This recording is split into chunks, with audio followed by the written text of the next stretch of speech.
चलिए student, class 11 subject physics अपना जो टॉपिक चल रहा है फ्लूइड मैकेनिक्स, उसमें आगे बढ़ते हैं। आज का हमारा टॉपिक है प्रेशर डिफरेंस अक्रॉस ए कर्व्ड लिक्विड सरफेस। देखिए, अगर कहीं पर भी कोई भी सरफेस है, सपोज आपका कोई कंटेनर है, ऐसा मान के चलिए, अगर कोई कंटेनर आपको दिया है और उस कंटेनर में आपका लिक्विड भरा हुआ है, तो देखिए यहाँ पर दो प्रकार का प्रेशर एग्जर्ट करता है सरफेस पर। क्योंकि आप सरफेस टेंशन का हिस्सा पढ़ रहे हैं तो बात केवल सरफेस की करेंगे, बल्क की नहीं करेंगे।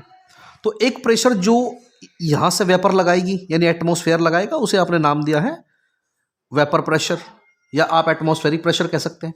एक जो लिक्विड नीचे से लगाएगा उसे आप कहते हैं आपका लिक्विड वाला प्रेशर, दैट इज अपना PL। तो अगर आप कि जो कंटेनर है, कंटेनर में जो लाइन है वो बिल्कुल फ्रंट लाइन है, बिल्कुल सीधी लाइन है, तो इस दौरान आप देखिएगा अगर वो कर्व नहीं है तो कोई प्रेशर डिफरेंस नहीं है। जितना प्रेशर जो लिक्विड वाली साइड लगा रही है ऊपर, नीचे से ऊपर की तरफ, तो उतना ही प्रेशर ऊपर से नीचे की ओर कौन लगा रहा है? वेपर लगा रहा है। तो इस दौरान यहां पर जो रिजल्टेंट फोर्स होगा ना, वो कैसा होगा बच्चों? 0 होगा। तो प्रेशर भी दोनों साइड कैसा होगा? सेम होगा।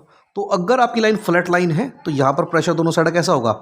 सेम होगा। तो वेपर साइड का प्रेशर आपका लिक्विड साइड के प्रेशर के बिल्कुल आपस में सेम होगा। तो देखिए, ये आपका केस नंबर 1 था। बट वहीं पर अगर आप केस नंबर 2 की बात करते हैं, तो अगर कहीं कंटेनर में कोई लिक्विड आपका भरा हुआ है और इस लिक्विड ने क्या करा है, यहां पर एक ऐसा मेनिस्कस बनाया है, मेनिस्कस यानी वो शेप बनाई है लिक्विड ने, ये लिक्विड है पूरा का पूरा, ये आपका इसने कॉन्वेक्स मेनिस्कस ऐसा बनाया है। तो यहां पर आप एक बात ध्यान दीजिएगा, इसमें अगर सरफेस कैसा है, कॉन्वेक्स है, तो रिजल्टेंट फोर्स कैसा होगा? सपोज ये मॉलिक्यूल A है, ये जो मॉलिक्यूल A है, इस पे जो नेट फोर्स होगा वो कहाँ की ओर होगा? डाउनवर्ड होगा। नेट फोर्स डाउनवर्ड होगा। तो इस सरफेस को इक्विलिब्रियम में रहने के लिए लिक्विड साइड को जो प्रेशर है वो कैसा लगाना पड़ेगा? ज्यादा लगाना पड़ेगा वेपर से, क्योंकि कॉन्वेक्स सरफेस के लिए नेट प्रेशर कहां पर है? नीचे की ओर है, तभी उसका ऐसा शेप बना है। और ये कौन लगा रहा है? ये मॉलिक्यूल नीचे की ओर आने का प्रयास कर रहा है। ये क्यों आया है? क्योंकि यहां पर वेपर ने ज्यादा प्रेशर लगाया है। तो अगर इस शेप को इसी शेप में सेम रहना है, तो यानी कि यहां पर लिक्विड वाली सरफेस से प्रेशर क्या करना पड़ेगा? ज्यादा लगाना पड़ेगा। तो सेम मेनिस्कस में रहने के लिए लिक्विड वाली सरफेस को प्रेशर यहां पर ज्यादा लगवाना पड़ेगा वेपर वाली सरफेस से, अगर उसे कॉन्वेक्स मेनिस्कस में ही रहना है। चलिए, इसका केस नंबर 3 और डिस्कस कर ले रहे हैं। सपोज वहीं पर एक कंटेनर के अंदर वापस से लिक्विड भरा हुआ है। अगर यहां पर फिर लिक्विड भरा हुआ है, तो लिक्विड ने इस बार सपोज कॉनकेव मेनिस्कस बनाया है। ऐसा लिक्विड ने इस बार कॉनकेव मेनिस्कस यहां पर बनाया है। लिक्विड ये भरा हुआ है पूरा का पूरा। तो यहां पर आप देखिएगा जो सरफेस है वो कॉनकेव है। रिजल्टेंट फोर्स कहां पर है? यहां पर अपवर्ड है। रिजल्टेंट फोर्स अपवर्ड है, सरफेस टेंशन जो है मॉलिक्यूल पे A के कारण। तो अगर इस सरफेस को इक्विलिब्रियम में रहना है तो प्रेशर को क्या करना होगा? प्रेशर को वेपर वाले को ऊपर से नीचे की ओर ज्यादा प्रेशर लगाना होगा, क्योंकि लिक्विड वाले के कारण ही तो इसका सरफेस कैसा हुआ था? कॉनकेव हुआ था। तो वेपर वाली सरफेस को प्रेशर क्या करना पड़ेगा? ज्यादा लगाना पड़ेगा। ठीक है। तो हम यहां से एक बात जान चुके हैं कि जब भी किसी लिक्विड का सरफेस कर्व होगा ना, तो प्रेशर हमेशा उसकी कौन सी साइड पर ज्यादा होगा? कॉनकेव साइड पर प्रेशर ज्यादा होगा। देखिए, यहां पर ये आपकी कॉनकेव साइड है, तो यहां पर आपका लिक्विड पे प्रेशर ज्यादा है। ये आपकी कॉनकेव साइड यहां पर है, तो यहां पर वेपर का प्रेशर ज्यादा है। तो जो भी साइड आपकी कॉनकेव होगी वहां पर हमेशा ज्यादा प्रेशर होगा। चलिए, अब बात कर ले रहे हैं नेक्स्ट टॉपिक की, और नेक्स्ट टॉपिक है हमारा इसी में, अगर आपने अच्छे से पढ़ लिया है तो नेक्स्ट टॉपिक है हमारा excess pressure inside a liquid drop. तो क्या एक लिक्विड की जो ड्रॉप होती है उसके अंदर एक्सेस प्रेशर होता है? आइए जान लेते हैं। देखिए, सपोज ये आपकी एक लिक्विड की ड्रॉप है। टॉपिक हमारा है,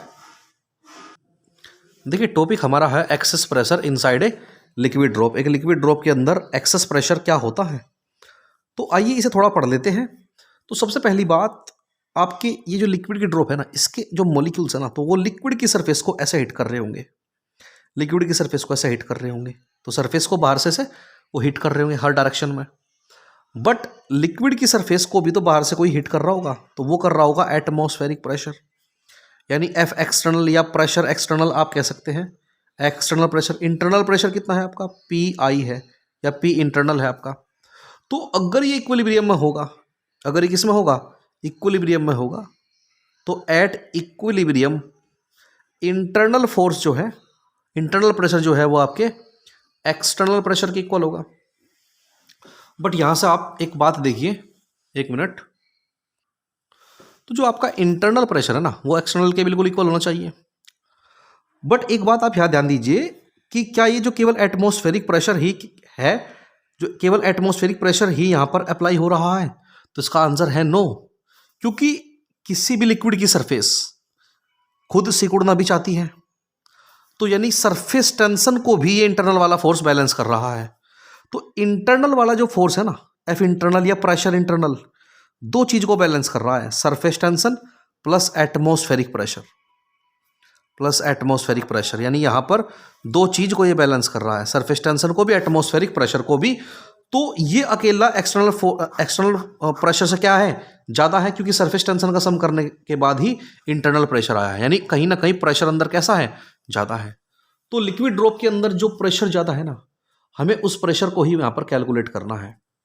तो सबसे पहले बात कर ले रहे हैं इसके प्रूफ की कि कैसे निकालते हैं और कितना प्रेशर होता है एक्सेस किसी लिक्विड ड्रॉप के अंदर। यह बात आपको समझ में आ गया होगा कि एक्सेस प्रेशर लिक्विड ड्रॉप के अंदर क्यों है।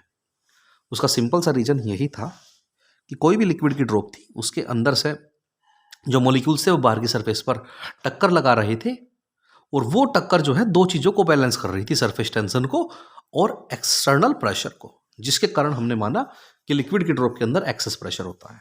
तो चलिए देख लेते हैं क्या फॉर्मूला यहां से डेराइव होता है। सपोज एक लिक्विड की ड्रॉप है और इसका रेडियस कितना है, आर है, और इसके एक्सेस प्रेशर के कारण, इसके एक्सेस प्रेशर के कारण सपोज ये लिक्विड की जो ड्रॉप है वो थोड़ा सा एक्सपेंड कर गई, और एक्सपेंड कितना कर गई वो, सपोज हम मानकर चलते हैं डेल्टा आर एक्सपेंड कर गई, डेल्टा आर फैक्टर सपोज वो एक्सपेंड कर गई।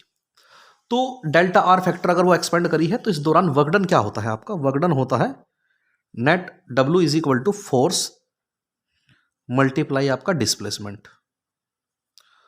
तो फोर्स मल्टीप्लाई डिस्प्लेसमेंट, कोई बात नहीं, तो डब्ल्यू इज इक्वल टू, देखिए फोर्स आपका नेट फोर्स है, फोर्स आपका कैसा है, नेट फोर्स। अब देखिए फोर्स ज्यादा कहां पर है, फोर्स ज्यादा है आपका इंटरनल फोर्स, और फोर्स कम कौन सा है आपका, एक्सटर्नल फोर्स। तो नेट फोर्स आपका कितना होगा, F internal minus F external और मल्टीप्लाई बाय डिस्प्लेसमेंट कितना हुआ है आपकी बॉडी के साथ में, डिस्प्लेसमेंट आपका हुआ है डेल्टा आर। चलिए आपने एक फॉर्मूला ऑलरेडी पढ़ लिया है कि प्रेशर इज इक्वल टू होता है फोर्स अपॉन एरिया, और फोर्स इज इक्वल टू यहां से आ जाएगा आपका प्रेशर इनटू एरिया। तो W इज इक्वल टू आपका बना है यहां से, एफ इंटरनल की जगह आप लिखोगे इंटरनल प्रेशर इनटू में आपका एरिया, माइनस एफ एक्सटर्नल की जगह पी एक्सटर्नल और इनटू में आपका एरिया, और बाहर आपका क्या है बच्चों, डेल्टा आर है। चलिए यहां से आपने क्या करते हैं, आप यहां से एरिया कॉमन कर ले रहे हैं, तो आपके पास बचा है P I minus P internal into P internal minus P external into area into में डेल्टा आर। देखिए रेडियस आर दिया है, स्फेयर है, तो एरिया क्या होगा आपके पास में, P internal minus P external into में एरिया है आपके पास में 4 पाई आर स्क्वायर और मल्टीप्लाई बाय डी आर। ये क्वेश्चन नंबर आपका 1 हो गया। चलिए आई होप यहां तक आपको बात समझ आई होगी। चलिए अब आपने सरफेस एनर्जी का कॉन्सेप्ट पढ़ा था कि मॉलिक्यूल जब अपना प्लेस छोड़ते हैं, देखिए मॉलिक्यूल जब यहाँ आएगा तो अपना प्लेस छोड़ेगा, तो एरिया में वो कोई चेंज लेकर आएगा, वही हमारा सरफेस एनर्जी होता है, वो हमने प्रीवियस वीडियो में डिस्कस कर लिया था। तो चलिए अभी बात कर ले रहे हैं कि आपका सरफेस एनर्जी कॉन्सेप्ट के हिसाब से delta U is equal to surface tension that is your S into में डेल्टा ए होता है। डेल्टा ए आपका क्या होता है, चेंज इन एरिया। चलिए सबसे पहले आप चेंज इन एरिया ही निकाल लेते हैं, इसे क्वेश्चन नंबर आपने सेकंड कहा है, चेंज इन एरिया निकाल लेते हैं। तो चेंज इन एरिया आपका कितना है, फाइनल एरिया यानी A F minus initial area. देखिए फाइनल में आपका एरिया कितना हुआ है, 4 पाई तो आपका सेम है, पहले ये डिस्टेंस कितना था आपका आर, अब इसमें डेल्टा आर और ऐड हो चुका है, तो ये बना है आपका आर प्लस डेल्टा आर का होल स्क्वायर माइनस ए कितना था इनिशियली, वो था आपका 4 पाई आर का स्क्वायर। ठीक है चलिए यहां तक आपको बात समझ आ गई होगी। अब आप क्या करने वाले हैं, अब आप यहाँ से 4 पाई कॉमन करने वाले हैं। तो 4 पाई आप यहाँ से कॉमन करने वाले हैं। तो यहाँ से जब जैसे ही आप 4 पाई कॉमन करते हैं तो आपके पास क्या बचता है, तो आपने कॉमन कर लिया delta A is equal to 4 pi आपने यहाँ से कॉमन किया है, तो आपके पास बचा है ब्रैकेट के अंदर आर प्लस डेल्टा आर का whole square minus R square. ठीक है, इसके बाद delta A is equal to 4 pi आप क्या कर ले रहे हैं, इसका ए प्लस बी का होल स्क्वायर ओपन कर ले रहे हैं। तो यहाँ से आपका बचेगा R square plus delta R square plus 2r delta R minus R square. Positive R square से नेगेटिव आर स्क्वायर आपका कैंसिल आउट हुआ। और आपने कहा था कि जो देखिए लिक्विड की जो ड्रॉप होती है ना, इसके अंदर एक्सेस प्रेशर होता है। चलिए ये बात हम भी मानते हैं, बट इतना भी ज़्यादा एक्सेस प्रेशर नहीं होता कि वो उसे एक बहुत ज़्यादा एक्सपेंशन दे पाए। वो एक्सपेंशन देती जरूर है, बट एक छोटा सा ही एक्सपेंशन देती है। यानी अगर डेल्टा आर का एक्सपेंशन बहुत ही छोटा सा है, डेल्टा आर जो एक्सपेंशन है वो बहुत ही छोटा है, तो उसका जो स्क्वायर होगा वो और भी छोटा होगा। तो आपका जो डेल्टा आर है वो भी नियर अबाउट 0 ही है। तो डेल्टा ए जो चेंज इन एरिया है वो है आपका 4 पाई, इंटू में बचेगा आपका केवल 2r और dr। चलिए चेंज इन एरिया आपने निकाल लिया है। तो इक्वेशन नंबर सेकंड से बाय इक्वेशन नंबर सेकंड वो क्या थी आपकी, वो थी आपकी surface energy delta U is equal to S into delta A. तो चेंज इन एरिया आप यहां पर रिप्लेस कर दीजिए, आपकी इंटरनल एनर्जी आ जाएगी 4 pi 2r D delta R into में equation number 3।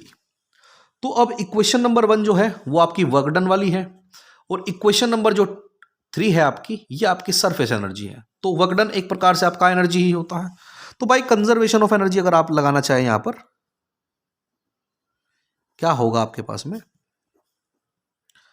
Conservation of energy के बेसिस पर आपके पास में हो जाएगा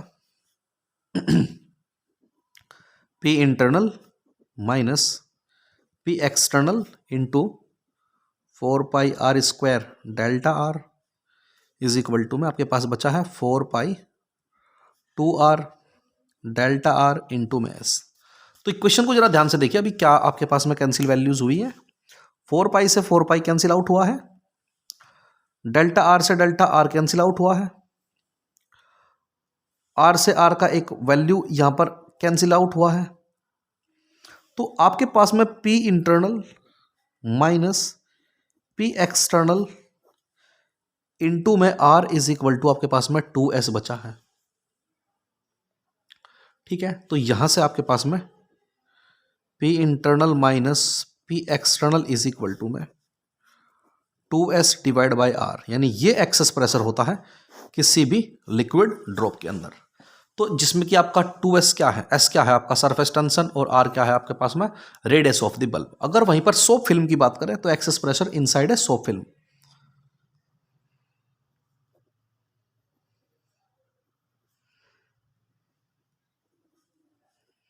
वो कितना होता है, सोप फिल्म में क्योंकि 2 फेस होते हैं, तो 2 फेस के कारण उसका P internal minus P external is equal to वो आपका 4s बाय आर होता है, क्योंकि उसमें 2 फेसेस होते हैं। ठीक है, आई होप यहाँ तक आपको बात समझ में आ रही होगी। चलिए अब जो नेक्स्ट टॉपिक है हमारा, आप उसे डिस्कस कर लेते हैं, वो है हमारा कॉन्टैक्ट एंगल। चलिए कॉन्टैक्ट एंगल पढ़ते हैं। कॉन्टैक्ट एंगल क्या होता है,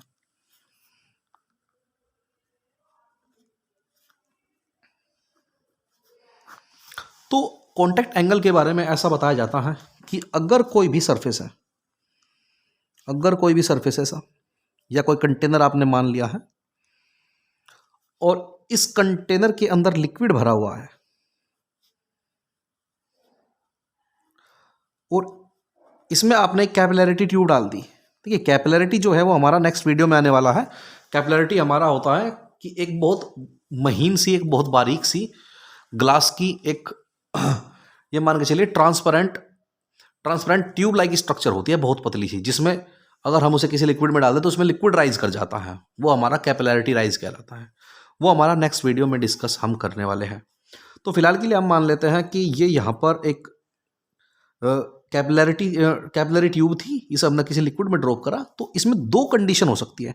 एक में तो लिक्विड ऐसे ऐसे ऊपर की ओर चढ़ सकता है, ये ऐसा यहाँ तक लिक्विड ऊपर की ओर चढ़ सकता है। तो लिक्विड को देखिए आप, लिक्विड को देखिए यहाँ से ध्यान से, कैसा मेनिस्कस यहाँ पर फॉर्म करा है इसने, मेनिस्कस यहाँ पर फॉर्म करा है कॉनकेव। क्योंकि देखिए ये जो वाटर है आपका एक प्रकार से यहाँ पर पॉलिश का काम करता है, जैसे मिरर में आपने देखा था। और ये इधर से आपका ये सरफेस, वो रिफ्लेक्शन वाला सरफेस जो आपका कॉनकेव मेनिस्कस की फॉर्मेशन यहाँ पर कर रहा है। तो सपोज एक कंडीशन तो ये है कि वो आपका कॉनकेव मेनिस्कस इस प्रकार से बना ले। एक कंडीशन आपका ये है कि जैसे कि आप कह सकते हैं कि अगर यही आपके पास में एक कंटेनर है और कंटेनर के अंदर आपने लिक्विड भरा हुआ है, यहाँ पर आपने लिक्विड भरा हुआ है और आपने इसमें भी एक कैपिलरिटी वाली ट्यूब डाल दी, कैपिलरी ट्यूब आपने यहाँ पर डाल दी। तो एक कंडीशन ये है कि ये जो मेनिस्कस है ये कॉनकेव मेनिस्कस दे, अभी हमने डिस्कस कर लिया था पहले ही, कॉनकेव क्या होता है, कॉन्वेक्स क्या होता है। दो कंडीशन हो सकती है, एक तो कॉनकेव मेनिस्कस और एक convex meniscus.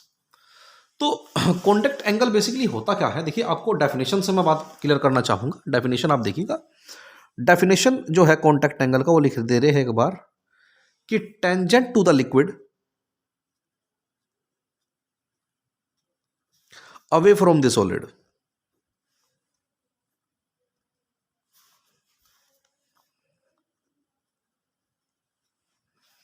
And tangent to the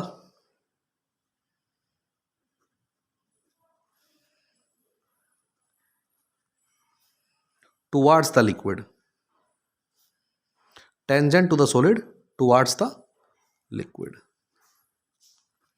आप ये डेफिनेशन थोड़ा ध्यान से देखिए, इस डेफिनेशन में क्या लिखाया गया है दोबारा फिर से, कि tangent to the liquid away from the solid and tangent to the solid towards the liquid.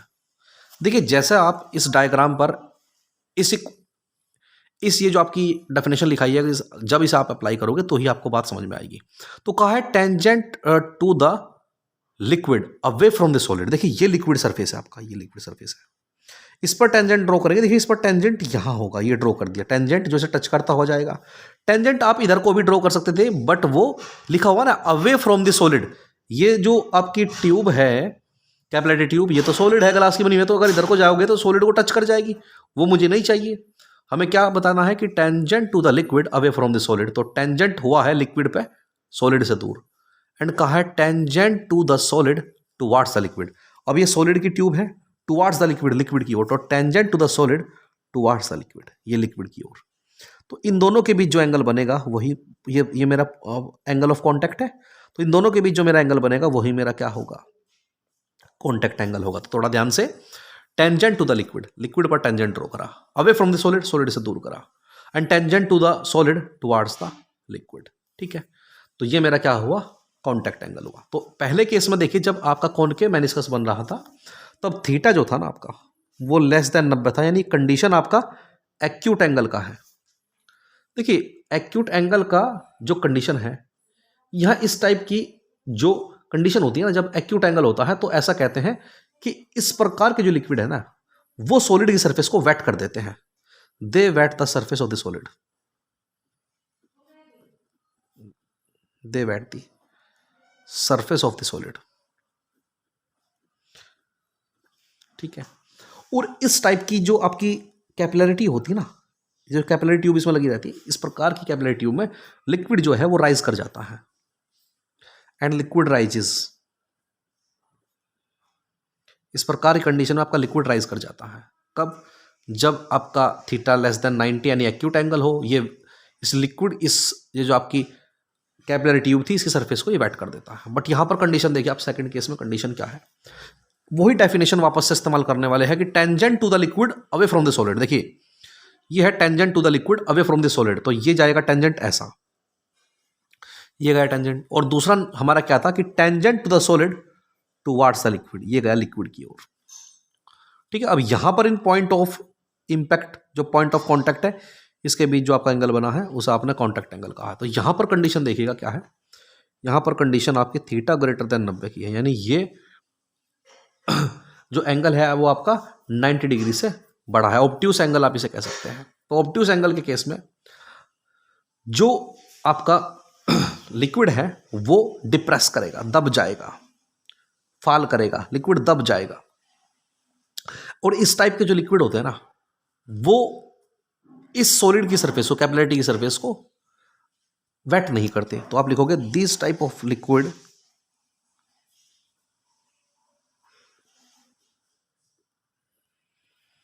Do not wet the surface of the solid. अगर आपसे कोई पूछ ले कि इसका एग्जाम्पल क्या है, तो नॉर्मली वाटर इसका एग्जाम्पल है। प्योर वाटर नहीं, नॉर्मल हार्ड वाटर आपका एग्जाम्पल है इसका, या मिनरल वाटर आप कह सकते हैं। मिनरल वाटर इसका एग्जाम्पल है आपका किस चीज़ का, जब थीटा आपका 90 से कम हो तो ये वाटर आपका इसकी सरफेस को वेट कर देगा। और इसका एग्जाम्पल है आपका मरकरी, जब आपका एंगल 90 से बड़ा हो, सा एंगल है आपका मरकरी। तो चलिए स्टूडेंट, आई होप आपको ये वीडियो समझ आई होगी। तो बाकी जो कैपिलरिटी है उसकी डिस्कशन हम नेक्स्ट वीडियो में करेंगे। आज के लिए इतना ही। Thank you class.